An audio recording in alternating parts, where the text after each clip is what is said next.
ஊரில் நாம் வாழ்கிறோம். ஆனால் இவ்வளோ ரத்தத்துக்கு நடுவில் தான் நாம் வாழ்ந்துட்டு இருக்கோம். அந்த ஒரு புரிதல் இருக்குது, கிட்டாவோட அந்த ரேஜ் இருக்குது. எதுக்காக இவங்க இப்படி சண்டை போட்டுருக்க அந்த ஒரு லேர்னிங் இருக்குது. ஏன்னா அது அந்த முழு காட்சியுமே ஒரு பஸ்ஸில் தான். அது நீங்கள் எப்படி கொரியோகிராஃப் பண்ணீங்க, எப்போ இந்த ரியாக்ஷன்ஸ் எல்லாம் எடுத்தீங்க? இம்பார்ட்டண்ட்டாக அந்த ராஜி ரத்தம் ஸ்ப்ளாஷ் ஆகும்போது ரியாக்ஷன் கொடுக்கவன் அங்கே ஒரு மனித சத்தா கூட அவ்வளோ நாம் பாதிக்கப்பட மாட்டோம்.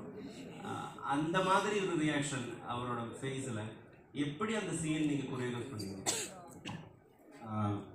யாருக்கு என்ன ரியாக்ஷன், அதோட ஈக்குவேஷன் இருக்குல்ல, யாருக்கு என்ன மாதிரி வேணுங்கிறது அது டிரெக்டர் எடுக்கிற கால் தான் அது.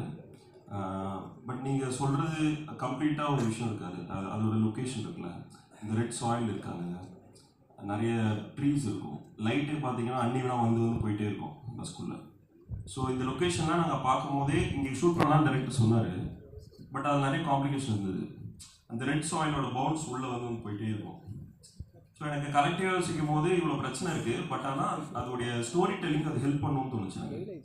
அது ஒரு டார்க்னஸ் வந்து போகிறதோ, சன்லைட் வந்து போகிறதோ, அந்த ரெட் சாயிலோட பஸ்ஸுக்குள்ளேயே வந்து போகும்.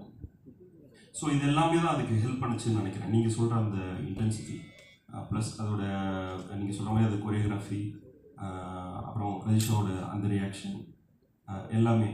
ஈவன் வெளியே வந்த பிறகு கூட அப்படிதான் கம்ப்ளீட்டாக அந்த ரெட் சாயில் அந்த ஒயிட் ஷாட் போகிறது இதெல்லாமே தான் ஹெல்ப் பண்ணுச்சுன்னு நினைக்கிறேன். தென் வந்து படத்துக்கு முக்கியமாக இருந்த ஒரு அப்ரோச் வந்து மோஸ்ட்லி ஹேண்டில் ஷாட்டாக இருக்கணும், கேண்டிடாக இருக்கணும் அப்படிங்கிறது தான் மெயின் சாய்ஸாக இருக்குது.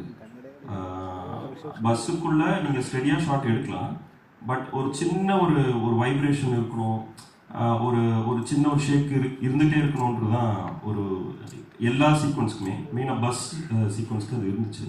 இனிஷியலாக ஷாட் எடுக்கும்போது ரொம்ப ஷேக்கியாக இருக்கான்னு தோணுச்சு. பட் ஷார்ட்ஸ் எடுக்க பார்த்தீங்கன்னா ரொம்ப நேச்சுரலாக இருக்குது. ஸோ இந்த சீக்வன்ஸ்க்கு அது ஹெல்ப் பண்ணணும்னு தோணுச்சு.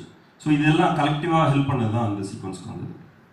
நம்ம நாட்டோட ஒரு கதி பார்த்தீங்கன்னா, மனிதனுக்கு அடிப்பட்டால் கூட பரவாயில்ல, மாட்டுக்கு அடிப்பட்டால் அது ரொம்ப ரொம்ப பிரச்சனை ஆயிடுது. இப்போ இந்த படத்தில் வந்து மாட்டை அடிக்கிறாங்க, மாட்டை கொல்றாங்க, மாட்டோட குடலை வெளியில் எடுக்கிறாங்க. ஆடோட பயம் இருந்தது அந்த சீக்வன்ஸை யோசிக்கும் போது, பிக்சரைஸ் பண்ணும்போது.